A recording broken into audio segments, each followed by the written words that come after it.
وہ کہتے تھے دنیا، اعلیٰ حضرت نے کتاب لکھی ہے الامن والاولا، اس میں آپ فرماتے ہیں جو حضور کی پناہ میں آ جاتا ہے نا وہ بچ جاتا ہے۔ اللہ کرے آپ کو سمجھ آئے میری بات کی۔ جو حضور کی پناہ میں آ جاتا ہے، وہ جو دنیا دار رہتا ہے، مالدار رہتا ہے، حضور کی پناہ میں نہیں آتا وہ بے سکون رہتا ہے۔ فرماتے ہیں یہاں دنیا میں بھی حضور کی پناہ میں آ جاؤ، آج لے ان کی پناہ۔ اور آج دلیل آپ نے ابن ماجہ کی حدیث لکھی ہے، حضرت تمیم داری حدیث کے راوی ہیں، اعلیٰ حضرت نے لکھی ہے، فرماتے ہیں جو حضور کی پناہ میں آیا بچ گیا۔ دلیل دیتے ہیں، فرمایا انسان تو انسان، جانور بھی آتے تھے تو بچ جاتے تھے۔ حضرت تمیم داری رضی اللہ تعالیٰ عنہ فرماتے ہیں کہ ہم کھڑے تھے، ایک اونٹ دوڑتا ہوا آیا، نبی کریم صلی اللہ علیہ وسلم کے پہلے اس نے قدموں پہ سجدے کیے۔ صحابہ کہنے لگے حضور ہمیں بھی اجازت دیں، فرمایا وہ تو بے زبان ہے، اسے تو پتہ کوئی نہیں، پیش نظر ہے وہ نو بہار، سجدے کو دل ہے بے قرار، روکیے سر کو روکیے یہی تو امتحان ہے۔ فرمایا اسے کیا پتا، تم تو مکلف ہو شریعت کے، تمہیں اجازت نہیں ہے۔ اور اعلیٰ حضرت نے 2 ٹوک لکھا ہے، فرمایا سوائے خدا کے کسی کو تعظیمی سجدہ بھی حرام ہے۔ یہ نوٹ کر لیں میری بات۔ اور اعلیٰ حضرت نے فتاوی رضویہ میں لکھا ہے کسی قبر پہ جاؤ تو 4 ہاتھ دور کھڑے رہو۔ اللہ کرے آپ کو سمجھ آئے، کتنے ہاتھ؟ 4 ہاتھ دور کھڑے رہو، سورۃ فاتحہ پڑھو، درود شریف پڑھو، جس قبر پہ گئے ہو ان کی روح کو اصال ثواب کرو، ان کے وسیلے سے دعا مانگو۔ اعلیٰ حضرت فرماتے ہیں قبر کو سجدہ بالاتفاق حرام ہے، طواف قبر کا کرنا بالاتفاق حرام ہے، بوسہ لینے میں اختلاف ہے کہ جائز ہے کہ ناجائز ہے، لیکن بوسے سے بھی چونکہ شک پڑتا ہے تو فرماتے ہیں احمد رضا کی رائے یہ ہے کہ بوسہ لینے سے بھی بچا جائے۔ وہ آ گیا تو اس سے اگلی باتیں کرتا ہے، بس خاموش رہ، باادب رہ اور پیچھے رہ۔ تو حضرت تمیم داری کہتے ہیں یہ حدیث اعلیٰ حضرت نے لکھی ہے الامن والاولا میں، فرماتے ہیں کہ اونٹ نے پہلے سجدہ کیا، قدم چومے، پھر اس نے حضور کے کان میں کوئی بات کہی۔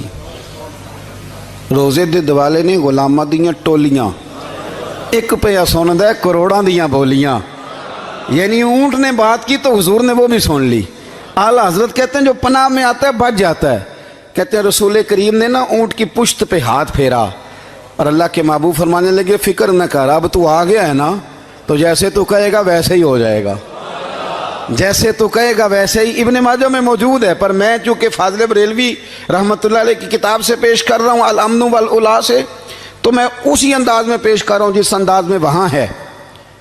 حضرت تمیم داری کہتے ہیں کہ ہماری سمجھ میں بات کوئی نہ آئی، تھوڑی دیر گزری تو کچھ لوگوں نے ہاتھوں میں رسیاں پکڑی ہیں، خنجر پکڑے ہیں، دوڑے آئے، یا رسول اللہ یہ ہمارا اونٹ ہے۔ حضرت تمیم داری کہتے ہیں میں نے دیکھا کہ جب وہ آ گئے نا خنجر لے کے تو اونٹ حضور کے پیچھے چھپ گیا۔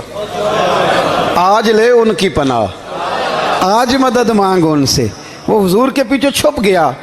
تو کہتے ہیں کہ نبی کریم صلی اللہ تعالیٰ علیہ وسلم نے فرمایا کیا مسئلہ ہے بھائی؟ یا رسول اللہ ہمارا اونٹ ہے، ذبح کرنے لگے تھے دوڑا ہے۔ تو حضور فرمانے لگے وہ تو تمہاری شکایت کر رہا ہے۔ وہ کہتا ہے یا رسول اللہ میں نے برسوں ان کی نوکری کی، برسوں میں نے بڑی نوکری کی۔ صحیح کہتا ہے یا رسول اللہ؟ ٹھیک کہتا ہے حضور، اب بوڑھا ہو گیا ہوں، تھوڑا زیادہ بوجھ نہیں اٹھا سکتا، تو مجھے ذبح کر کے کھانا چاہتے ہیں، میں مرنا نہیں چاہتا۔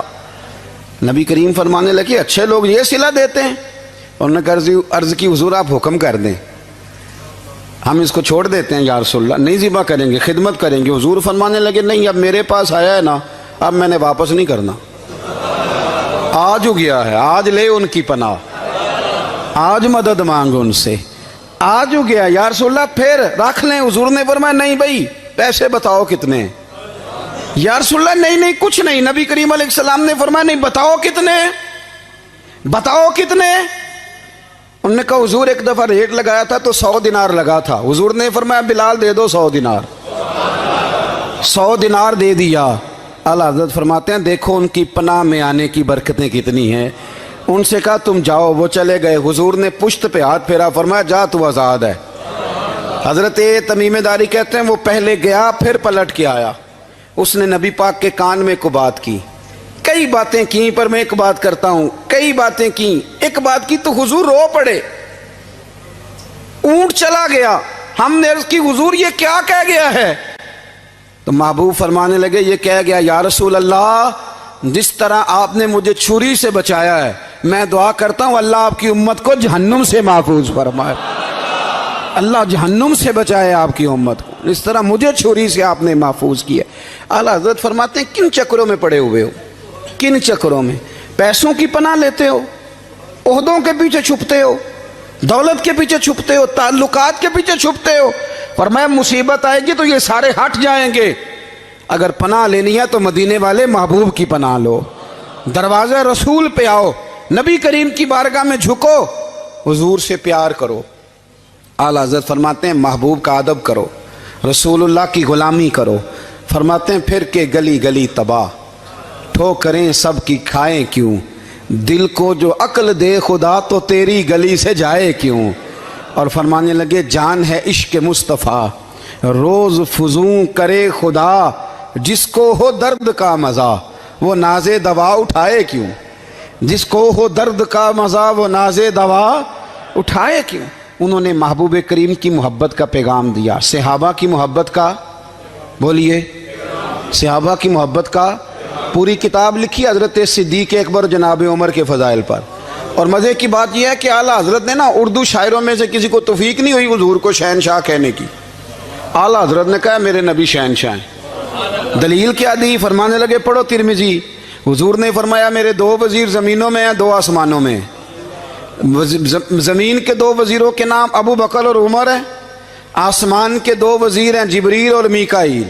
تو اعلیٰ حضرت کہنے لگے حضور وزیر تو کسی شہنشاہ کے ہی ہوتے ہیں، پھر کہہ لو نا شہنشاہ۔ تو پھر فرمانے لگے حاجیو آؤ شہنشاہ کا روضہ دیکھو، حاجیو آؤ شہنشاہ کا روضہ دیکھو، کعبہ تو دیکھ چکے اب کعبے کا بھی کعبہ دیکھو، کعبہ تو دیکھ چکے اب کعبے کا بھی، غور سے سن تو رضا کعبے سے بھی آتی ہے صدا، میری آنکھوں سے میرے پیارے کا روضہ دیکھو۔ اعلیٰ حضرت نے ساری زندگی اور صحابہ کرام کی بات کی، اہل بیت کی بات کی، اولیاء کی بات کی، صوفیاء کی بات کی، دفاع کیا سب کا، سب کے شانوں میں لکھا، امت کو بتلایا کہ اپنے بزرگوں سے جڑے رہو گے تو بچے رہو گے۔ اعلیٰ حضرت نے طنز کرنے سے، تنقید کرنے سے، بلا وجہ غلطیاں نکالنے سے اور ایک دوسرے پر لان تان کرنے سے ہمیں بچنے کو کہا۔ اعلیٰ حضرت فرماتے ہیں کوئی علم اگر آ جائے نا تو اس کا معنی یہ نہیں کہ سب کو جاہل سمجھ لینا چاہیے۔ سمجھ آ رہی ہے میری بات کی؟ ہم جس شعبے میں بھی ہوتے ہیں نا سامنے والے کو ان پڑھ ہی سمجھتے ہیں۔ مولویوں کے بارے میں بعض لوگوں کا خیال ہے کہ یہ پتہ نہیں کون سی مخلوق ہے، ان کو کیا پتہ دنیا داری کا۔ میں صحیح کہہ رہا ہوں۔ اسی طرح جو میرے شعبے سے تعلق رکھنے والے لوگ ہیں وہ کہتے ہیں شاید سارے تاجر دو نمبر طریقے سے ہی مال کماتے ہیں۔ یہ ہو نہیں سکتا، ایسا ہو نہیں سکتا۔ ہمیں نا دوسروں کی اہمیت کی خبر رکھنی چاہیے، ہم ایک دوسرے سے پیار، ہم طنز کرتے ہیں، تنقید کرتے ہیں۔ فاضل بریلوی منع کرتے تھے، آپ فرماتے ہیں یہ طریقہ درست، ہم جب غلطیاں نکالنے پہ جاتے ہیں تو معاذ اللہ اتنا اوپر بن جاتے ہیں کہ معاذ اللہ ثم معاذ اللہ اللہ رسول تک پہنچ جاتے ہیں۔ اعلیٰ حضرت کے زمانے میں ایک شخص نے کہہ دیا نبی پاک کا خیال آئے تو نماز ٹوٹ جاتی ہے۔ عقل ہے نا جی، جہاں مرضی لے جاؤ۔ وہ کہنے لگا جی میں نے خالص اللہ کے لیے پڑھنی ہے نا فلسفہ عجیب، نبی پاک کا خیال آئے تو نماز ہے۔ اعلیٰ حضرت فرمانے لگے تو بڑا ہی پاگل ہے، جب تو کہے گا السلام علیکہ ایھا النبی خیال آئے گا کہ نہیں؟ فرمانے لگے تو بڑا ہی نادان ہے، جب تو کہے گا اللہم صلی علی محمد وعلی خیال آیا کہ نہیں آیا؟ فرمانے لگے تو نبی پاک کی بات کرتا ہے، نماز میں تو ابا اماں کا بھی خیال آتا ہے، ربنا اغفر لی والی والدیہ۔ فرمانے لگے ربے کے خیال سے نہیں ٹوٹتی تو مدینے والے کے خیال سے کیسے ٹوٹ گئی؟ فرمانے لگے بڑا ہی بیوقوف ہے تو۔ اعلیٰ حضرت فرمانے لگے تو کہتے ہیں حضور کا خیال آئے تو ٹوٹ جاتی ہے؟ فرمانے لگے جب تک حضور کا خیال آئے نہ نماز ہوتی ہی نہیں، جب تک حضور کا خیال نہ آئے نماز ہوتی ہی نہیں، سوال ہی نہیں پیدا ہوتا۔ لوگوں نے کہا جناب وہ کس طرح؟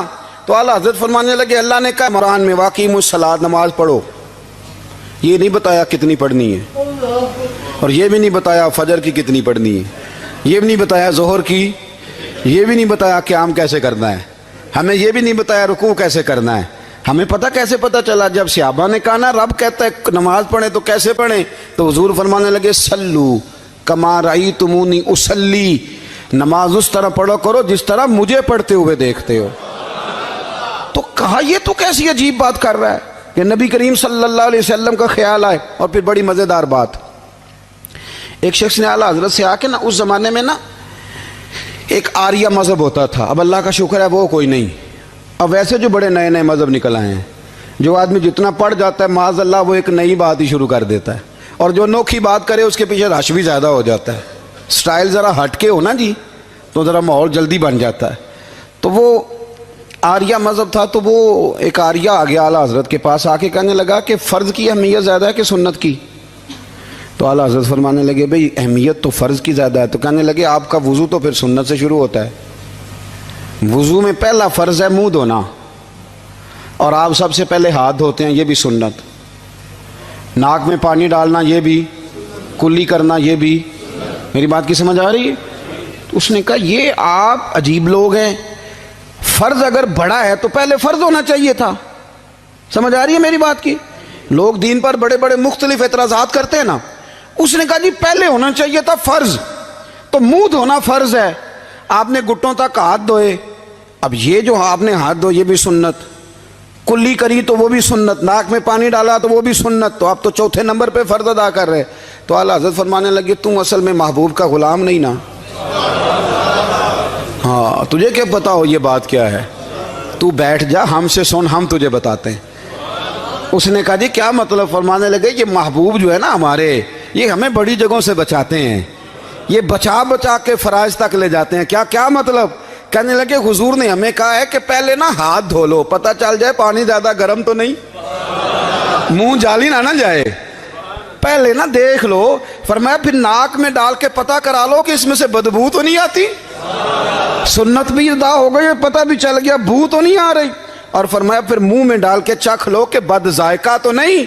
اب یہ 3 سنتیں ادا کر کے تم فرض ادا کرو گے تو اللہ بھی راضی ہوگا، اللہ کے رسول بھی راضی ہوں گے۔